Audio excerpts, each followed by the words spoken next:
नमस्कार आप सभी को। और आज हम पढ़ेंगे कि जो साझेदारी हैं वो होती क्या हैं और इसकी क्या क्या विशेषताएं हैं। तो चलो इसको शुरू करते हैं। तो साझेदारी होती क्या है? साझेदारी अपने हरियाणा में एक वर्ड बहुत फेमस है कि भाई ये चीज़ है जो हमारे पास ये साझे की है। साझे की यानी कि उसका मालिक एक नहीं है, एक से ज़्यादा व्यक्ति हैं। जैसे कि अगर हम इसकी बात करें, जैसे कि अगर फैमिली में बात करें, अगर 4-5 भाई हैं और सभी की शादियाँ हो जाती हैं, तो कोई अगर व्यक्ति मिलता है काफ़ी दिन के बाद तो उनसे पूछता है कि भाई साझे में हो कि न्यारे होगे। यानी कि साझेदारी, साझेदारी का मतलब क्या कि भाई इकट्ठे हो, मतलब कि जो साझे की बात आई है वहाँ पे मीनिंग है कि इकट्ठे हो या अलग अलग हो गए। और यहाँ पे साझेदारी का अर्थ है कि जो मालिक है किसी चीज़ का वो एक ही है या अलग अलग है। जैसे कि मैंने बात की कि मान लो कि ये पेन अगर किसी का है, अगर बोलें कि भाई ये पेन 4-5 लोगों का साझे का है, यानी कि क्या होगा, इस पेन का मालिक एक व्यक्ति नहीं है, इस पेन के मालिक 4-5 हैं जो कि अलग अलग है।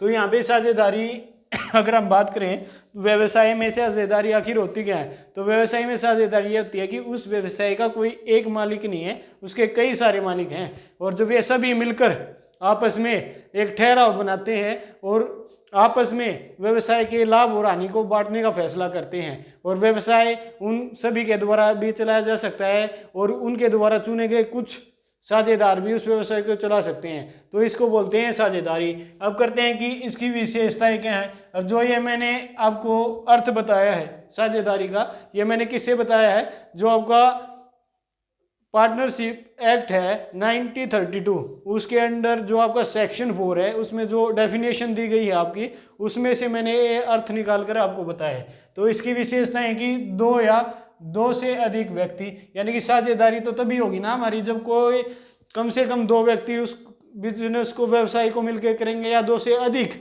उस व्यवसाय को मिलकर करेंगे। जैसे कि हम यहाँ पे एग्जाम्पल लेते हैं कि भाई किसी की शॉप है बुक की, यानी बुक डिपो की अगर हम बात करें, तो किसी की बुक डिपो की शॉप है, अगर उसको दो या दो से अधिक मिलकर व्यक्ति काम करेंगे तभी तो उसको बोलेंगे कि भाई ये साझेदारी है, क्योंकि उसमें दो से ज़्यादा उस बुक डिपो के मालिक हैं और मिल के वे क्या करेंगे, प्रॉफिट को भी शेयर करेंगे और लॉस को भी शेयर करेंगे।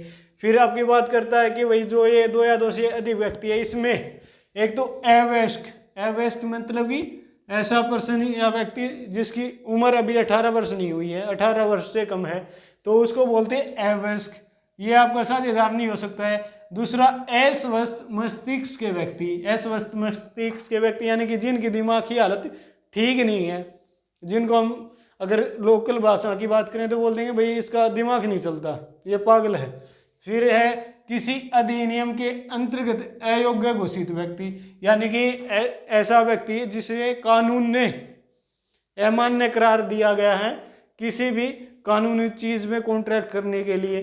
तो जैसे कि ये तीन पॉइंट पढ़े हमने कि अवयस्क है, अस्वस्थ मस्तिष्क के व्यक्ति है, किसी अधिनियम के अंतर्गत अयोग्य घोषित व्यक्ति, ये क्या नहीं कर सकते, आपका ठहराव नहीं बना सकते। और ये किसके अंतर्गत बताया आपको, जो कि आपका भारतीय अनुबंध अधिनियम 1872 है, यानी कि जिसको इंग्लिश में बोलते हैं, क्या बोलते हैं, आपका इंडियन कॉन्ट्रैक्ट एक्ट 1872। इसके अंतर्गत अगर ये आपकी तीन चीजें पाई जाती हैं तो उनमें से आपको कोई भी पार्टनर नहीं बन सकता। और आपको इसमें ध्यान क्या रखना है कि जो आपके साझेदार हैं एक साझेदारी फर्म में, ये आपके अधिकतम 50 होते हैं और मिनिमम 2 होते हैं। और इसको आपके केंद्रीय सरकार ने क्या किया है, लागू किया है, किसके अंतर्गत, जो आपका कंपनीज रूल है, कंपनीज रूल है 2014 के अंदर, वाइड रूल है आपका 10, उसके अंतर्गत इसको बताया गया है। फिर आपका साझेदार को बीच ठहराव, साझेदारों के बीच ठहराव होना जरूरी है। ठहराव यानी कि भाई जैसे को इंग्लिश में बोलते हैं भाई एग्रीमेंट, एग्रीमेंट होना जरूरी है, जिससे क्या होगा कि आप पहले से ही डिसाइड कर लोगे कि भाई हम तीनों चारों मिलके क्या करने वाले हैं, बिजनेस करने वाले हैं और हमारा ये बिजनेस होगा और ये हमारी रेशो होगी। फिर है व्यवसाय की उपस्थिति एवं लाभ कमाने का उद्देश्य है। अब व्यवसाय की उपस्थिति का मतलब क्या है, आपने सबसे पहले 2 या 2 से अधिक व्यक्ति इकट्ठे हो गए, फिर साझेदारी के बीच ठहराव बना लिया।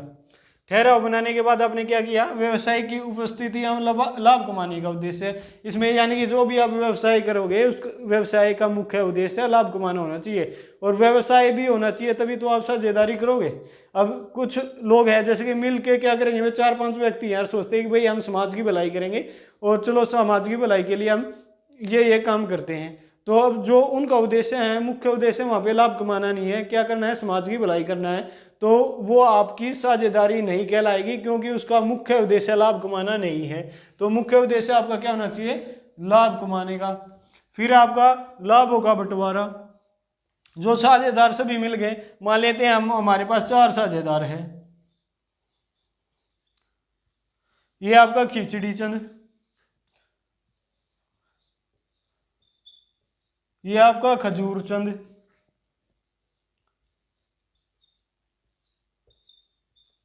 और ये आपका निकम्मा राम,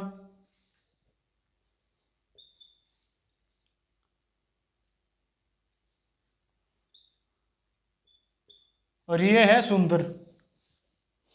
तो ये क्या करते हैं, जब लाभों का बंटवारा करेंगे, लाभ होंगे तो ये सभी लाभों का बंटवारा करेंगे, लेकिन ये भी जरूरी नहीं है कि सभी जो साझेदार है वे लाभों का बंटवारा करें। ऐसा भी हो सकता है कि जो साझेदार हैं सभी लाभों का जरूर बंटवारा करेंगे, लेकिन जो हानि है उसका सभी बंटवारा ना करे, लेकिन एक जरूर करेगा, कोई भी एक। ऐसा हो सकता है बाकी उसका बंटवारा ना करे, लेकिन लाभ सभी को दिए जाएंगे। और जो ये आपका यहाँ पे पॉइंट था अवयस्क, ये आपका फर्म में पार्टनर तो नहीं हो सकता, लेकिन लाभों में साझेदार जरूर हो सकता है। फिर है स्वामी और एजेंट का संबंध। अब स्वामी कौन होता है, मालिक, और एजेंट क्या होता है, जो कार्य करता है। अभी इसमें स्वामी और एजेंट का संबंध कैसे हो सकता है, जैसे ये था आपका खिचड़ी राम, ये खजूर चंद, ये था सुंदर, और ये क्या था आपका, चलो इसका नया नाम दे देते हैं, इसका नाम था विक्की।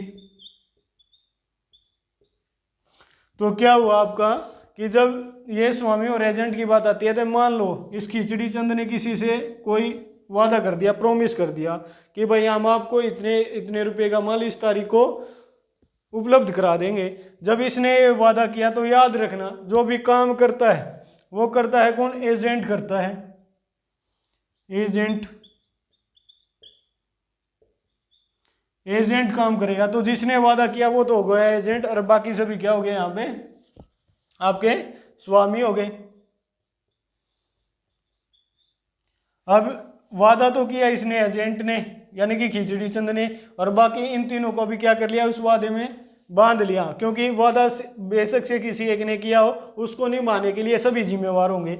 जब इसने वादा किया तो क्या हो गए, ये तो स्वामी हो गए, ये हो गया एजेंट, जिसने वादा किया वो एजेंट, यानी काम कौन करता है, एजेंट करता है।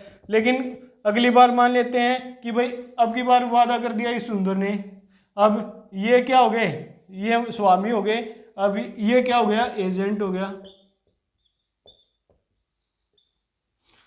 जैसे आपने देखा कि यहाँ पे ये खिचड़ी राम क्या हो गया, एजेंट भी बन गया पहले, और जब एजेंट सुंदर था तो अब ये क्या बन गया, स्वामी भी। तो ये आपको ध्यान रखना, एक साझेदार क्या हो सकता है आपका, एजेंट भी हो सकता है और स्वामी भी हो सकता है। फिर है व्यवसाय का संचालन, सभी द्वारा अथवा सभी की तरफ से किया जाता है। अब इन चारों ने मिलकर क्या डिसाइड किया कि भाई व्यवसाय तो हम सभी मिलके करेंगे, सभी काम कराएंगे। बोलो चलो ठीक है, तो यहाँ पे व्यवसाय का संचालन किसके द्वारा होगा, सभी के द्वारा होगा। लेकिन क्या हुआ, कुछ समय के बाद फिर इन्होंने डिसाइड किया कि भाई चलो हम दोनों को इतनी ज़्यादा समझ नहीं है और हम काम करना भी नहीं चाहते, तो आप दोनों मिलके इस व्यवसाय को संभालो। तो यहाँ पे क्या हो गया, जो व्यवसाय है अब सभी की तरफ से कुछ की साझेदारों द्वारा संभाला जा रहा है। फिर है पृथक अस्तित्व नहीं है। पृथक अस्तित्व क्यों नहीं है भाई, जो साझेदारी है और उसमें जो साझेदार है हमारे वे अलग अलग नहीं माने जाते कानून की नज़र में। क्यों? क्योंकि जो भी साझेदारी होती है उसके अंदर अगर आपने कुछ भी प्रॉपर्टी को खरीदा है, संपत्ति को खरीदा है, तो उसके आप सभी बराबर बराबर क्या है, मालिक है। उसको साझेदारी के नाम से आप खरीद नहीं सकते, बेच नहीं सकते, लेकिन जो आपके साझेदार हैं उन्हीं के नाम से उसको खरीदा भी जाएगा और बेचा भी जाएगा। और जो आपका बैंक अकाउंट है साझेदारी फर्म का, तो उस फर्म का जो बैंक अकाउंट है वो इन साझेदारों के नाम से ही चलेगा, चाहे वो ज्वाइंट अकाउंट हो सभी का या फिर किसी एक का हो। तो ध्यान रखना है, जो इसका अस्तित्व है वो पृथक नहीं है, लेकिन जब हम इसके अकाउंट्स बनाते हैं साझेदारी फर्म के, तो क्या होता है, पार्टनर्स को अलग ट्रीट किया जाता है और उसके व्यवसाय को अलग ट्रीट किया जाता है। तो उम्मीद है कि आपको ये आज का जो टॉपिक आपका साझेदारी क्या होती है और इसकी कौन कौन सी विशेषताएं हैं, ये आपको अच्छे से समझ में आया होगा। तो आज के लिए इतना ही काफ़ी है। धन्यवाद।